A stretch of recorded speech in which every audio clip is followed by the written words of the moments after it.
김성환의 시사야.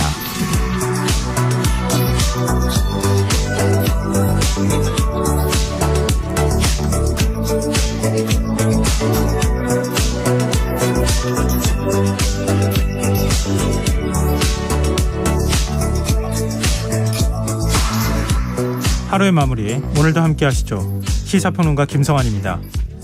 윤석열 정부 첫 예산안이 곧 국회 본회의에서 처리될 예정입니다. 여야가 극적으로 합의한 결과지만 이태원 참사 국정조사, 야당 대표를 겨냥한 검찰 수사까지 향후 전국은 녹록지 않아 보이는데요. 한 주간 있었던 정치권 움직임, 잠시 뒤 뉴스앱 외전에서 자세히 분석해 보겠습니다. 오늘 오전 서울 지하철 3호선 선로에서 화재가 발생해 2시간 가까이 열차 운행이 중단되는 일이 있었는데요.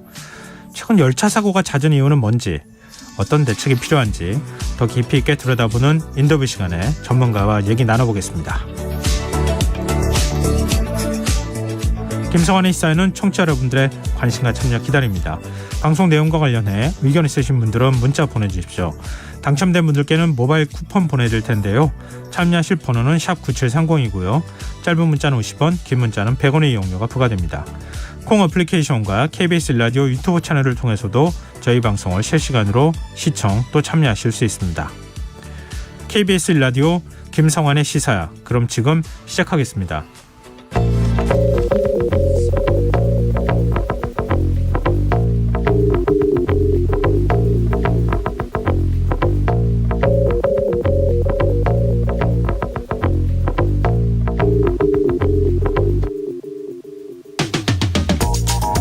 방역당국이 오늘 실내 마스크 착용 의무를 풀기 위한 구체적인 계획을 발표했습니다. 마스크 착용 의무 해제는 일정 조건이 충족돼야 하겠다는 얘긴데요. 2주 이상 확진자 수가 감소하거나 위중증 환자와 사망자가 줄어서 치명률이 낮아질 경우, 중환자 병상이 안정적으로 유지되고 백신 접종률이 일정 기준을 넘는다. 이런 4가지 기준 가운데 2개 이상을 달성한다면 실내 마스크 착용을 의무가 아닌 권고하는 쪽으로 바꾸겠다는 겁니다. 정부는 그 시점을 이르면 내년 설 이후로 내다봤는데요. 이런 결정 어떻게 봐야 할까요? 조규홍 보건복지부 장관은 마스크 의무 조정 문제는 과학방역의 기조에서 결정한다, 이런 입장이지만 당장 방역당국 내에서도 이견이 좀 있는데요. 정기석 국가감염위기대응 자문위원장은 실내 마스크 착용 해제 시점을 특정하는 건 오히려 비과학적인 정책이라고 경고했습니다. 코로나19 확진자 수가 늘고 있는 상황에서 또 다른 혼란을 야기할 수 있다는 건데요. 상황이 이렇다 보니 방역 정책을 정치권의 요구에 떠밀려 결정한 게 아니냐는 우려마저 나옵니다. 실내 마스크 착용 의무를 어떻게 조정할 것인지 단계적 로드맵을 논의하는 일 물론 필요합니다. 하지만 마스크 의무 해제에 대한 국민 인식조사 결과 역시 어느 한쪽으로 쏠리지 않고 있는 만큼 조금 더 신중한 접근이 필요했던 게 아니냐 하는 생각이 드는데요. 방역당국이 정말 과학 방역을 하고 있는지 지켜보는 눈이 참 많습니다.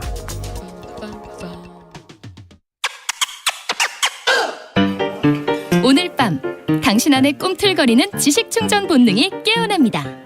여러분의 자유탐구 영역 김성환의 시사야.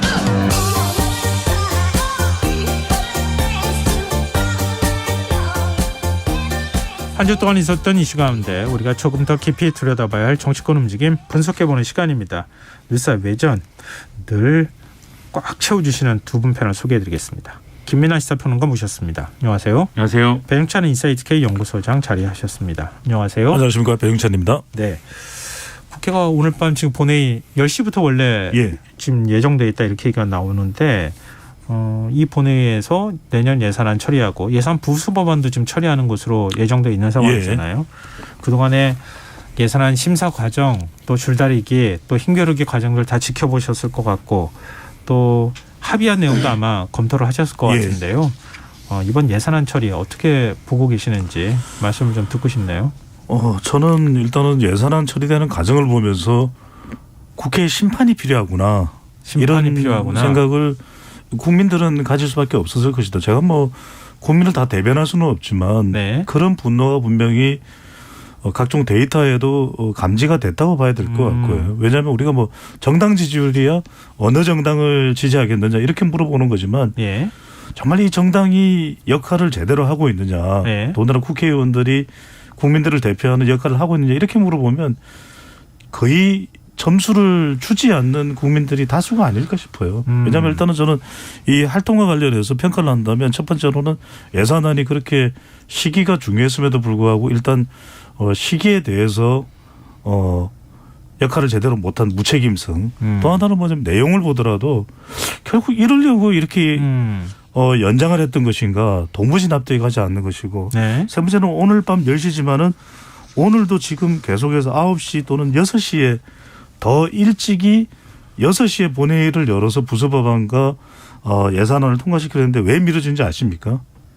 이거 지금 정해가는 것 때문에 그래요. 예. 이른바 현수막 예산, 예. 지역 예산, 예. 쪽지 예산 지금 통과시키려고 그러는데 저는 이거 우리 시사회에서 정치화에서 뉴스웨어 예전에서 말씀드렸어요. 분명히 이럴 거다. 이래서 지금 통과가 안 되는 것일 것이다. 예. 지금 내년도 예산안이 639조 원인데 4조 6천억 원을 감액했거든요. 예. 그리고 나서는 3조 5천억 원을 늘렸는데 다시 또 4조 원 가량으로 더 늘리기로 합의를 했다는 거예요. 무슨 예산이죠? 지금 웬만한 거 다 합의했잖아요. 그런데 이 이야기는 뭐냐면 결국 마지막에 수천억의 쪽지 예산이 지금 또 횡행하고 있다 분명히. 네. 네. 그래서 지금 기재부에서 이걸 이제 이른바 예산안에 포함하는 시트 작업이라고 그러거든요. 예. 이른바 우리가 뭐 엑셀 작업을 한다든지 이런 걸 말하는데 지금 그게 늦어져서 못하고 있다. 저는 심판받아야 되는 국회의 민낯을 봤다. 예. 이런 평가를 내리고 싶습니다. 김인하 평론가는요. 국회의원들이 이제 배 소장님 말씀을 듣고 얼마나 오금이 저리겠습니까? 배 소장님의 이런 말씀 듣고 반성을 하기 바라고요. 저는 이제 이렇게 또 따끔한 말씀하셨으니까 네. 또 어떤 사람은 또 좋은 얘기도 한마디 해줘야죠. 네. 그런 날은 뭐가 돼요? 네. 네, 아니 따끔한 사람 하는 사람이 이제 좀 이렇게 무게감 있는 균형을 좀 사람이고, 맞춰주자는 차원이잖아요. 균형이에요. 네. 네, 따끔한 얘기하는 사람은 좀 이 중량감 있는 사람이고, 예. 좀 가벼운 사람이 이제 이제 좀 낙관적인 얘기를 해야죠. 왜 놀리는 네. 것 같죠? 아니 그렇지 않습니다. 네, 제가 말한 건 이제 존재감을 얘기한 거고. 예. 네. 어쨌든 이제 합의를 한 것은 저는 뭐 이 여러 우여곡절을 거쳤지만 합의가 안 될 뻔한 거를 합의를 했다는 점에서는 저는 그래도 참 뭐 그 점은 다행이다라고 생각을 하고요. 예. 이 합의가 이 예산안 내용 자체에 대해서는 저는 이제 개인의 어떤 생각을 반영해 봤을 때는 마음에 안 드는 점이 굉장히 많습니다. 근데 그럼에도 불구하고 어쨌든 합의를 했다는 거에 저는 긍정적으로 평가를 하면서 합의를 했기 때문에 이제는 뭐에 진력을 해야 됩니까? 이태원 참사 국정조사를 충실히 하는 것에 이제 진력을 해야 되고요. 네. 그리고 아마도 남은 기간이 얼마 안 되기 때문에 연장을 해야 되지 않을까라고 저는 생각을 하는데 네. 지금은 뭐 연장 얘기하기는 이르다라는 게 뭐 여당의 주장이지만 시일이 다가오면 또 그 태도도 바뀌기를 좀 바라보면서 앞으로 좀 더 유연한 그러한 협상을 해나갈 수 있었으면 좋겠습니다. 그럼 뭐 기왕 얘기하신 김에 협상한 내용에 대해서 뭐 불만이 많다고 말씀하셨으니까 어떤 부분들 얘기하시려고 하는 거예요? 이건 이제 저의 개인의 뭐 이런 생각이지만 네. 법인세를 뭐 굳이 이렇게 1%포인트씩 뭐 구간별로 인하할 필요가 있었는가 이런 것들도 의문이고요. 예. 그리고 행안부 경찰국하고 법무부 인사정보관리단 예산안을 어쨌든 뭐 정기 편성을 하면 하는 거고 아니면 아닌 건데 50% 삭감. 50%를 뭐 하고 뭐 이런 게 그게 뭐 어떤 합리성이 있는가가 이런 게 좀 의문입니다. 예. 그리고 이게 결국은 이 야당의 주장은 지금 이제 정보조직법을 개정하지 않은 상황에서 시행령으로 강행을 한 것이기 때문에 문제라고 한 거잖아요. 그러면 차후에 정보조직법을 어떻게 개정한다든지 하는 합의를 하면 되고 또는 위법성 여부를 결론 낼 수 있는 어떤 단위에서 따로 판단을 하면 된다든지 예. 이런 합의가 제가 볼 때 합리적인 것 같은데 50% 삭감을 하고 반영한다 이게 좀 잘 이해는 안 되고 예. 그리고 이제 언론의 또 보도의 태도의 문제이기도 하겠지만 이렇게 이제 윤석열 정권이 하고 싶은 바에 대당해서 이제 대비해서 민주당은 이재명표 예산을 관철했다. 그러니까 뭐 지역화폐 증액이나 이런 걸 뭐 얻어냈다. 뭐 이렇게 평가하는 거 아니겠습니까? 네네. 근데 그것도 이제 지역화폐가 필요하면 증액을 하는 거고 뭐 이게 정말 필요 없는 정책이면은 뭐 삭감을 하고 뭐 그런 게 저는 자연스러운 것 같은데 그것도 아닌 것 같아서 여러모로 의문이 남긴 합니다. 하지만 국회 협상이라는 게 그리고 합의라는 게 모두를 만족시키고 모두가 이렇게 뭐 좋아하는 합의가 어디 있겠습니까? 그런 점에서 국민의 한 사람으로서는 뭐 이해를 합니다. 또 네. 제가 뭐 지금 아무것도 아닙니다만 이해를 합니다. 제가. 네. 뭐 이번 이제 그 합의안에 대해서 불만 있는 건 김이나 평론가는 불만 있는 건 아닌 것 같아요. 대통령실이 불만이 더 큰 것 같은데요. 그렇죠. 보니까. 네네. 지금 뭐 대통령실에서 공식적으로 밝힌 것만 해도 힘에 밀려서 민생 예산이 퇴색했다 이런 입장을 밝혔고, 뭐 지금 언론을 통해서 전해지는 거 보니까 합의안에 대해서 주호영 원내대표가 설명을 하러 윤 대통령한테 가려고 했더니 올 필요 없다. 뭐 이렇게 얘기를 했다는 거 아니에요? 네. 그러니까 이 결국은 여러 가지 예산과 관련돼 있는 거 지금 이제 말씀하셨지만 경찰국하고 법무부 인사정보관리단 예산 이거 깎은 거 이거에 대한 불만이 제일 큰 거 아니냐? 그렇습니다. 그리고 또 하나 더 하자면 법인세율 인하하는 거 네. 파격적으로 과감하게 25에서 22로 내리지 않고 그냥 1%포인트 내리는 것으로 그치는 거에 대한 불만을 얘기하는 거 아니냐. 뭐 이런 얘기가 있네요. 그러니까 국민의힘은 수용했을지 모르지만 네. 윤석열 대통령과 대통령실은 수용하지 않았다는 이야기가 나오는 거예요.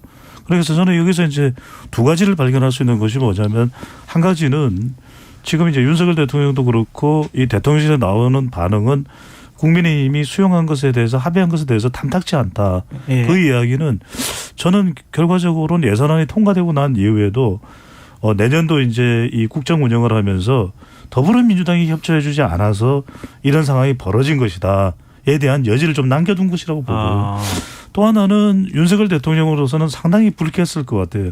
왜냐하면 그 이전에도 국정조사와 관련해서도 그렇고 이상민 장관의 거취와 관련해서도 몇몇 장면에서 주호영 원내대표와 결이 다른 엇갈리는 그런 장면이 연출될 때 당 내에서도 심지어는 이용 의원이 여기에 대해서 대통령을 대신해서 뭔가 입장을 또 이야기하는 네. 그런 상황까지 벌어졌거든요. 저는 이게 왜 그러냐. 계속해서 최근에 윤석열 대통령의 지지율이 올라가는 과정에서 줄곧 고수했던 것이 단호한 대응이거든요. 그런데 예. 법인세도 적어도 한 3%포인트는 인하가 돼야 효과를 발휘할 수 있는 것이고 마찬가지로 경찰국도 그 경찰국의 정체성을 살릴 수 있는 것이고 또 법무부의 인사정보관리단도 예산이 충분히 확보되지 않는다는 게 말이 되느냐. 예. 그러니까 이게 대통령실과 윤석열 대통령으로서는 불만일 수밖에 없는 것이죠. 그러니까 뭐 법인세, 주식 양도소득세, 다주택 중과하는 종부세 문제 이런 것들 다 사실은 마음에 들지 않는다. 이렇게 대통령실에서 사실은 노골적으로 얘기를 한 거나 다름이 없잖아요. 결국 이제 국회가 협상하는 데 있어서 여당의 불만을 계속 표하는 것이나 다름없는 메시지를 던지고 있단 말이에요. 이건 주호영 원내대표 입장에서 굉장히 부담스러운 대목가 아닌가요? 그렇죠. 그래서 언론 보도를 보면 주호영 원내대표가 뭐 협상이 잘 안 될 때마다 자기 사무실에 가서 108배를 했다. 워낙 유명한 불자니까. 네. 그런 이제 보도도 봤는데 그 108배가 사실 뭐 어디를 향한 108배겠습니까? 야당이 뭐 답답해서 한 것도 있겠지만 대통령실과의 갈등 관계 속에서 또 그런 마음을 담아서 한 것도 있지 않겠습니까? 근데 결국은 이제 대통령실이 좀 탐탁치 않아 하면서도 결국은 오케이를 했기 때문에 예산안 합의가 됐다고 봐야 되겠죠. 예. 그래서 사실 이렇게 합의가 끝나고 나서 우리는 불쾌하다라고 하는 반응이 나오는 것은 배 소장님이 말씀하신 것처럼 실제로 불쾌해서도 이기도 하겠지만 예. 앞으로의 일에 대해서 정치적 맥락을 잡아가는 데 있어서 대통령실이 정치적인 대응을 하는 측면도 있다고 보여요. 지금 보면은 지금 이제 이 윤석열 대통령의 핵심 지지층 사이에서 이 불만이 좀 있는 것 같습니다. 이게 집권 초라 그런 것인지 아니면 말씀하신 대로 윤석열 대통령의 단호한 대응의 매력을 느껴서 그런 것인지 모르지만 네. 주호영 원내대표 너무 물렁한 거 아니냐 이 얘기 지금 나오거든요. 그러면서 지금 그렇지 않아도 정진석 비대위원장이 무슨 방송사 패널들까지 성향을 가지고 얘기를 하는 이런 국면에서 네. 이 윤석열 대통령의 말이 먹히는 그러한 이제 국면을 만들어야 되지 않겠느냐라는 그런 여론들이 막 있어요. 그럼 네. 이 상황을 딱 종합을 해보면 대통령실이 지금 여당에 대해서 불만족하고 있기 때문에 차기 이 전당대회에서의 새롭게 들어설 지도부의 성향이라든가 그리고 앞으로의 대여 관계라든가 또 뭐 노동조합이라든지 이런 관계라든가 더 단하고 강하게 갈 수 있는 그런 것들이 필요하다라고 주장을 하고 싶은 거죠. 그 맥락으로 가기 위한 이 사전 작업이다라는 것을 더 많이 봐야 될 것 같고요. 그 맥락에서 보면 주호영 원내대표가 앞으로도 사실 여러모로 이 야당과의 협상을 해야 되는 입장에서 보면은 어려운 일이 상당히 많을 것으로 예상이 됩니다. 네, 뭐 당장 뭐 저희가 토론할 주제는 아닌 것 같은데요. 뭐 지금 여야 간에 일몰하는 그러니까 자연스럽게 조항 자체가 사라지게 되는 이런 부분에 대해서 뭐 특히 이제 안전운 임제도 포함이 될 거고 뭐 근로기준법과 관련해서 중소기업 30인 이하 중소기업의 경우에는 적용을 유예한다거나 이런 것들이 지금 일몰되는 상황이잖아요. 그렇죠. 네. 이런 것들에 대한 논의를 좀 해야 되는 상황이기 때문에 내는데 예산안이 오늘 본회의에서 처리한다고 해서 그냥 뭐 국회의원들이 쉴 수는 없는 상황일 거고 앞으로 이런 갈등이 계속 이어질 가능성이 이제 높다 이렇게 봐야 될 것 같네요. 그리고 일몰 관련 법안도 네. 사실 본회의에서 처리하기로 합의를 하기로 했습니다만 그거를 처리하는 게 실제로 처리하게 될지는 제가 잘은 모르겠어요. 사실 워낙 입장차가 법안 개별 그렇죠. 법안에 대해서는 네. 있는 것이기 때문에 네. 이후 정치적 상황에 따라서 이게 어그러질 수도 있는 것이고 또 이 법안들에 대한 대통령실의 입장이 또 있거든요. 그렇죠. 안전운임제와 네. 관련돼서는 특히 좀 그렇죠. 근본적으로 재검토하겠다 이런 입장을 또 밝힌 바도 있기 때문에 조호영 원내대표는 또 계속 힘들지 않을까 생각합니다. 네. 근데 뭐 예산안이 가려서 지금 이태원 참사 국정조사 특위 활동이 뭐 거의 없다시피 했었는데 이제 막 시동이 걸려서 현장 그렇습니다. 조사를 하고 있는 상황이에요. 예. 뭐 결국 이제 청문회는 내년 초까지 지금 넘어가야 되는 상황인데 이상민 행안부 장관을 상대로 오늘 재난 대응 시스템을 점검했다고 합니다. 이 장관 발언 또 사실은 논란이 좀 되고 있어요. 지금 그 이상민 장관과 관련돼서 뭔가가 얘기만 들어가면 사실 논란이 되는 거예요. 이거 어떻게 봐야 됩니까? 저는 이게 일단은 이상민 장관의 거취가 분명해질 때까지는 계속될 수밖에 없다고 봅니다. 왜냐하면 지금 국정조사의 세 가지 중요한 축이 하나는 이제 제대로 진상규명을 하는 것인데 지금 뭐 정인 채택 문제도 있고 1월 2일 날 이제 청문회를 한다고 그러는데 바로 그 새해가 새해로 바뀌고 네. 바로 그렇게 청문회가 제대로 될 수 있을까? 그것도 의문인데 지금 1월 7일이면 일단 국정조사 기간이 만료가 됩니다. 네. 그러면은 그때까지 진상규명이 제대로 될지 여부가 지금 사실은 불확실하지만 안 될 가능성이 높다고 봐야 되겠죠. 왜냐하면 지금 언제 다음 주에 대부분의 지금 조사 대상자나 이런 대상들을 놓고서 여야가 다 모여서 충분히 증거를 확보하고 이러기는 굉장히 어려워지고 있거든요. 왜냐하면 네.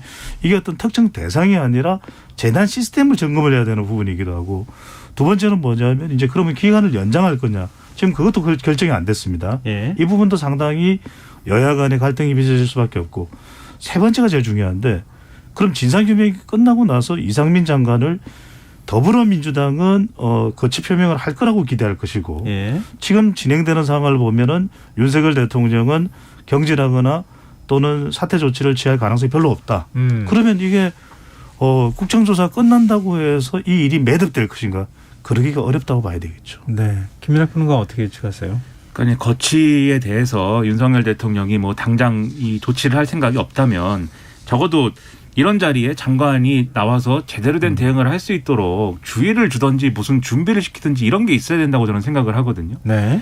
그러니까 장관의 업무라는 게 그냥 뭐 서류 결제하고 그다음에 공무원들한테 호통치고 그런 게 업무가 아니지 않습니까? 정무직인 것이고 분명히 정치적인 어떤 제스처나 이런 것들이 필요한 것이고 그렇다고 하면은 이런 자리에서는 국민들을 상대로 이제 죄송하다고 머리를 숙이고 또 유가족들도 있는데 유가족들을 위로하는 모습을 보이고 이런 좀 스킨십이 있는 모습 그리고 야당이 이렇게 막 문제 제기를 하면은 수용할 것은 또 수용하는 모습 이런 게 있어야 되는데 오늘 보면 다 받아치려고 하고 이 지적에 대해서 그 당시 상황에서 중대본이 뭘 했어야 되느냐에 대해서 마치 그 사고 당시의 상황에서는 중대본이 할 수 있는 일이 없었고 그러기 위한 조직도 아니라는 듯이 얘기를 하고 네. 유족들이 앞에 이렇게 나와 있는데 아는 체도 안 하고 이런 모습을 보이면 국민들이 그 모습을 보고 아 이상민 장관은 직을 계속 유지하는 게 맞다 이렇게 생각하겠습니까 국민들이. 굉장히 부적절한데 왜 계속 직을 유지하고 있는가라는 의문을 계속 키울 거 아니겠습니까? 네. 그런 점에서 총체적으로 이상민 장관을 둘러싼 여러 가지 문제들은 총체적으로 제가 볼 땐 난국이고 문제가 심각하다 이런 걸 다시 한번 확인하는 그런 장면들을 오늘 많이 봐서 유감입니다. 이태원 참사 유족들은 국정조사하고 별개로 윤석열 대통령과 면담 요청하고 있는 상황이잖아요. 지금 대통령실은 명확한 입장을 밝히고 있지 않는 상황인데 네. 이거는 아마 국정조사 기간에는 어렵다고 봐야 되나요? 이건 제가 좀 설명드릴까요? 네. 저는 이제 제가 미국하고 우리하고 현실이 똑같을 수는 없습니다. 그래서 네. 저는 어떤 사안들을 뭐 미국과 비교하고 뭐 영국과 비교하고 이런 것이 항상 적절하다고는 생각지를 않습니다. 네. 그런데 사람에 대한 태도는 미국이라고 다를 리가 없고 또 우리라고 다를 리가 없거든요. 무슨 네. 말씀을 드리냐면 이런 참사가 발생했을 때 대체로 국가 지도자의 태도는 충분성과 명확성입니다. 그 말씀은 뭐냐면 이것이 충분한 위로가 되었다고 생각할 때까지 계속 진행을 합니다. 어떤 행사가 됐든지 아니면 기회가 된다면 그리고 명확성입니다. 어떤 일에 있어서 그 명확한 메시지가 전달되지 않으면 그것은 계속 앙금이 남을 수밖에 없거든요. 네. 그러니까 아들 부시가 허리케인 문제를 처리하지 못한 부분은 임기가 지나서도 계속 남습니다. 하지만 오바마 대통령이나 클린턴 대통령은 그런 국가 재난사태에서 또는 하원 의원의 총기 사고 때 가서 몇 번이고 위로하고 또 위로하고 또 위로합니다. 저렇게까지 왜 하느냐라고 할 정도로도 CNN에서 계속 보도가 되거든요. 저는 이 말씀을 드리고 싶습니다. 누가 주체가 되느냐. 유가족들이 면담을 요청해야 하는 것이 아니라 대통령이 면담을 요청해야 됩니다. 대통령이 먼저 요청하고 대통령이 먼저 유가족이 있는 그 장소로 가서 관계장관들과 뭐가 더 필요하십니까? 국정조사는 되겠지만 제가 할 수 있는 모든 노력을 다 기울이겠습니다. 언제든지 저에게 연락하십시오. 저에게 연락 주셔도 좋습니다. 제가 그래서 대통령 아닙니까? 그래서 제가 이 자리에 있습니다. 라고 이야기할 때 위로가 되는데 저는 여기서 짧게 한 가지만 덧붙이고 싶습니다. 왜냐? 이건 유가족과의 관계도 좋지만 이 모습을 국민들이 보는 것이거든요. 저는 이게 더 중요하다고 봅니다. 네, 알겠습니다. 저 앞으로 계속 뭐 남겨진 일정들을 좀 소화하는 과정에서도 얘기가 계속 나올 테니까요. 지금 결국 이제 가장 뜨거운 쟁점이 될 만한 건 청문회장에서 아마 쟁점이 될 가능성이 이제 높기 때문에 그 상황에서 저희가 또 한번 다시 정리해보는 시간 갖도록 하겠습니다. 이 외에도 사실 지금 정치권을 뜨겁게 달구고 있는 이슈가 검찰이 이재명 대표에게 소환 통보한 거예요. 이게 성남 FC 후원금 의혹과 관련한 이제 수사 과정에서 소환 통보를 한 건데 이재명 대표는 상당히 요즘에는 이제 지금 이제 지역을 다니고 있는 상황이잖아요. 되게 격하게 지금 그 검찰 수사에 대해서 비판하는 얘기들을 하고 있어요. 한동안 좀 조용했었거든요.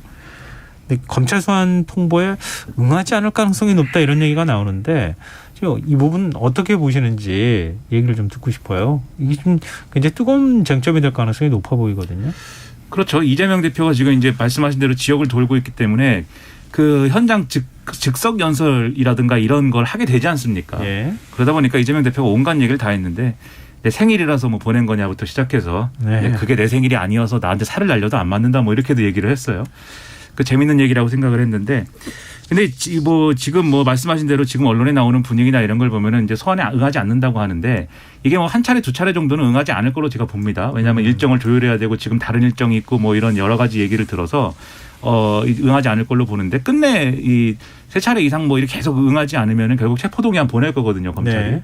그러면 거기에 대해서 그러면 어떻게 대응할 것이냐의 문제에 있어서는 민주당은 다른 답이 없습니다. 그거는 어떻게 부결시킬 수밖에 없는 거 아닙니까? 민주당 입장에서는 예. 체포동의안을. 그렇죠. 예. 그럼 구국면이 됐을 때 그 체포동의안을 부결시킨 것에 대해서 계속해서 이제 방탄이다. 또 이 계속 이제 공세가 나올 것이고 그리고 이 성남 FC 문제뿐만이 아니라 다른 문제에 대해서 지금 계속 소환 요구할 걸로 보이거든요. 왜냐하면 이걸 한 번에 소환 요구할 거였으면 지금 안 했겠죠. 그렇죠. 예. 그럼 계속 소환 요구할 때마다 똑같은 일을 계속할 것이고 예를 들면 성남 FC는 뭐 이렇게 출석 안 하고 그다음에 체포동의안 부결시키고 뭐 이렇게 했는데 다른 건에 대해서는 뭐 그 달리 대응할 수 있는 것도 아니지 않습니까? 뭐 이른바 변호사비 탄압 사건, 뭐 쌍방울 그렇죠. 사건, 그다음에 대장동 사건 이거 다 지금 기다리고 있는 상황이잖아요. 그렇죠. 그러면 그때마다 그렇게 대응을 해서 방탄 논란을 계속해서 끌고 가는 것보다는 제 생각에는 뭐 제가 뭐 법지식도 일천하고 뭐 정치 현안을 다루는 뭐 자리에 있는 것도 아닙니다만 제 생각에는 앞으로 검찰이 소환하면 다 갈 테니까 검찰에 갈 거냐 말 거냐 얘기는 그만하자. 다 응할 테니까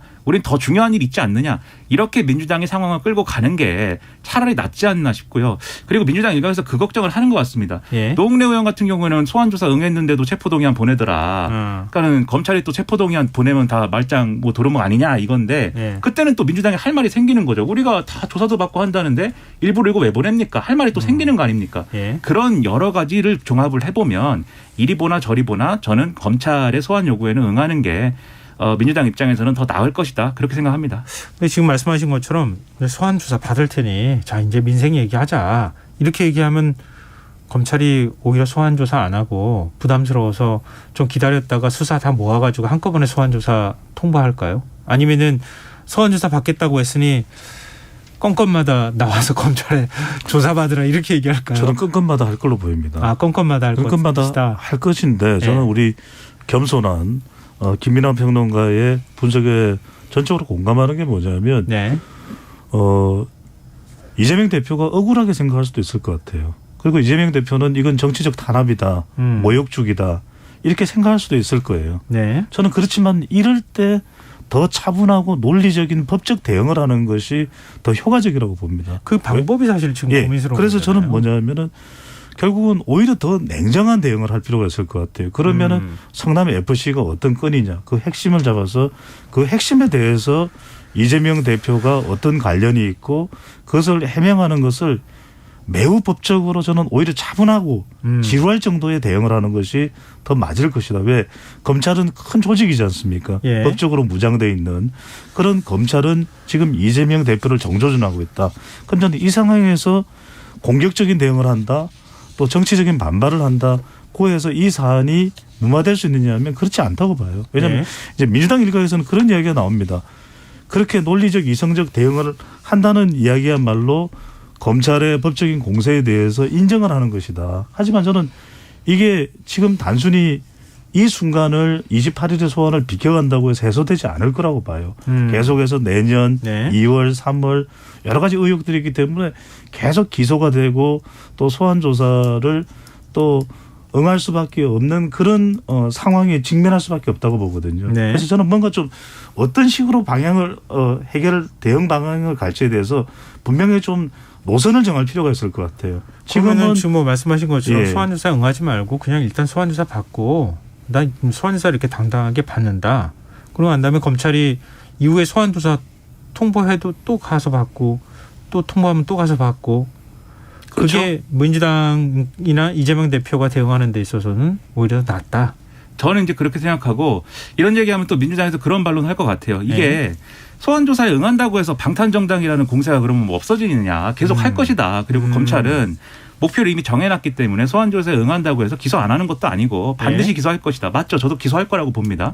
근데 이게 결국은 민주당 입장에서는 장기전이 될 수밖에 없어요. 어떻게 하든 어떤 선택을 하든 국민의힘은 민주당이 숨만 쉬어도 방탄정당이라고 할 겁니다. 그리고 검찰은 이재명 대표 기소할 것이고 재판까지 가서도 재판에서 이 민주당은 계속 이재명 대표는 나는 억울하다고 할 것이고 재판에서 그다음에 거기에 대해서 계속 검찰은 여러 가지 언론 플레이를 하고 뭐 이렇게 갈 거예요. 구도는 그렇게 가는 건데 문제는 국민들이 볼 때 민주당이 이 사태에 대해서 어떤 말을 하고 있느냐 이게 중요한 거거든요.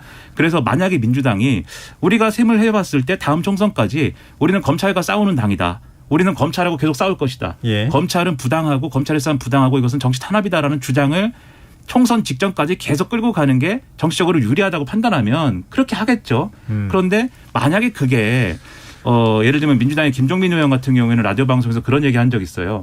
검찰하고 국민의힘의 목표는 이재명 대표를 끌어내리거나 감옥에 넣는 것이 아니고 민주당을 방탄정당으로 만드는 게 목표다. 이렇게 얘기한 적이 있거든요. 그러니까 저는 그 얘기가 상당히 일리가 있다고 봐요. 그러니까 그 함정을 빠져나와야 된다고 생각을 하면은 이 변수를 국민들에게 할 말 있는 변수로 만드는 게 중요하다. 우리가 응했는데도 체포동의안 되고요. 우리가 검찰 조사를 받고 있는데도 방탄정당이라고 합니다. 말이 안 되지 않습니까? 이 할 말이 있는 게 중요하지 않느냐. 저는 이제 그렇게 생각하는 겁니다. 짧게만 덧붙이면은 결과적으로는 이제 진영에서 평가하는 것이 중요한 것이 아니라 중도층과 MZ세대에서 이것을 어떻게 인식하고 평가하는 것이 저는 이제 향후에 이 국면마다 나타날 것으로 보이거든요. 그다음에 이제 첫 번째 소환에 응하는 것이 왜 중요하냐면 저는 두 번째, 세 번째 조금 터무니없다고 생각하는 그런 소환이 오더라도 그거는 이제 불응을 할 수도 있겠지만 첫 번째 소환에 응하지 않으면 아예 전면적으로 이건 거부하는 거냐라고 또 정치적으로 해석될 수 있는 부분이기 때문에 그런 이 소환의 국면이나 수사의 국면마다 어떤 판단을 하는 것이 상당히 중요할 것 같아요. 네, 알겠습니다. 지금 여러분께서는 KBS 라디오 김성환의 시사를 듣고 계십니다. 뉴스의 외전 배종찬 인사이트 K연구소장 김민아 시사평론가 두 분 패널과 함께하고 있습니다. 자, 이제 연말 대통령 특사 얘기 좀 해보죠.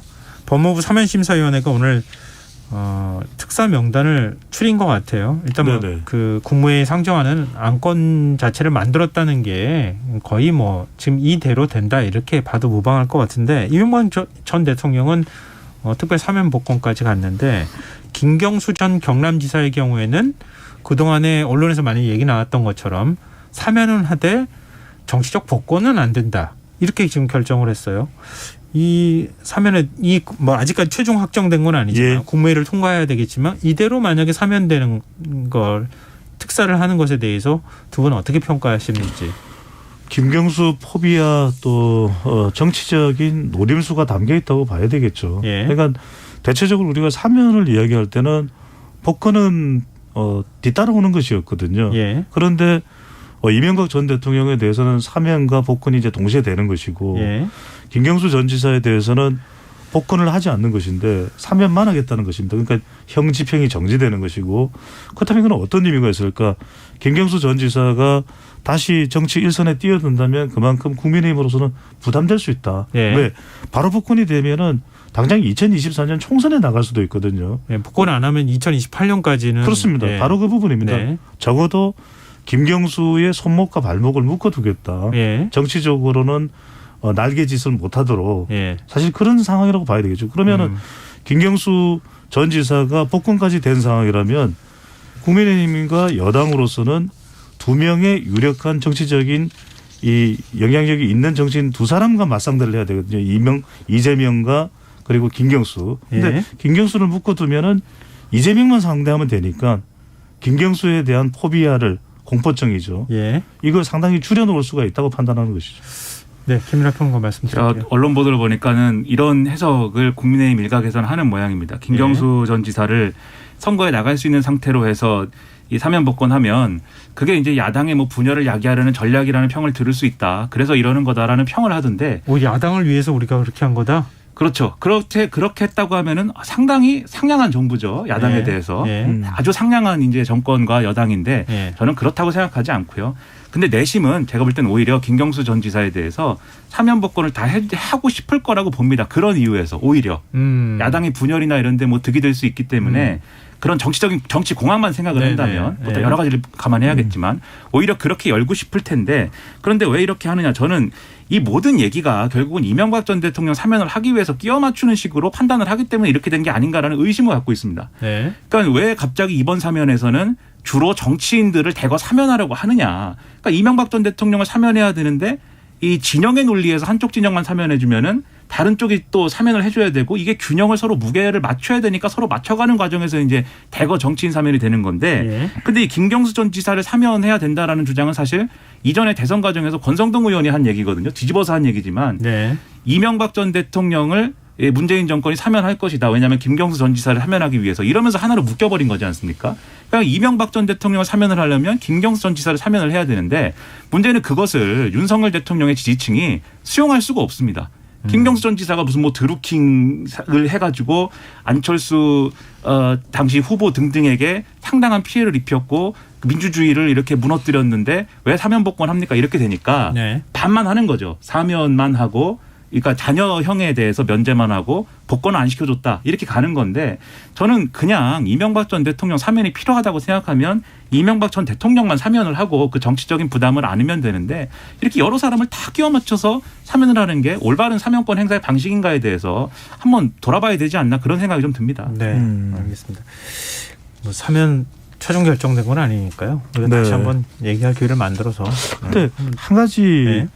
의문 부호는 던지고 싶은 게 그동안 보면 균형을 고려치 않았던 균형을 또 기준으로 삼지 않았던 것이 윤석열 대통령의 스타일이고 했는데 저는 굳이 김경수 전 지사를 균형 때문에 반쪽 사면이 됐든 하는 것일까 그건 쉽게 또 저는 납득이 안 가거든요. 네네. 그래서 저는 그것보다는 오히려 좀 반쪽짜리 사면을 함으로써 더 민주당에게 좀 정치적으로 부담을 주는 왜 사면은 됐지만 그렇게 되는 경우에는 김경수 전 지사의 입장도 상당히 난감해지는 상황이거든요. 그런데 사면은 이명박 전 대통령의 사면 덜러리를 서기 싫다고 했는데 네. 사면이 돼버렸고 네. 정작 정치적 활동은 재개할 수가 없는 상황이기 때문에 저는 김경수 전 지사의 정치적 영향력마저도 좀 꺾어놓는 상황이 아닌가 이런 분석을 해봅니다. 네, 두 분의 시각이 비슷하면서도 약간 엇갈렸어요. 차이가 좀 그런 것도 있어야죠. 사람이 둘이면 해석도 어우를 둘이 주는 있어야죠. 우리 김민환 평론가가 참 포용력이 좋네요. 자, 우리 끝으로 국민의힘 얘기를 좀 해보죠. 국민의힘이 차기 당대표를 선출하는 경선 룰을 당원 투표 100%로 바꾸었습니다.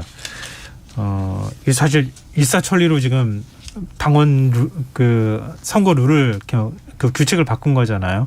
이것에 대한 논란도 있기는 한데 지금 이거는 지금 되돌이키는 어려운 상황이고 결국 윤심이 작동한 거 아니냐 여기까지 얘기가 지금 진행된 거는 아마 방송 들으시는 청취자분들도 많이 아실 것 같은데요. 더 관심을 모으는 거는 네. 그럼 이 안에서 이른바 김장연대가 적극적으로 움직이고 있고 맞선복 봤다 뭐 이런 말도 하고 있고 김장은 이미 당국이 시작했다고 얘기를 하는데 어느 정도 파급 효과가 있을 것인지 안철수 전 대표나 뭐 지금 다른 당권 주자들도 움직이고 있는 상황이잖아요.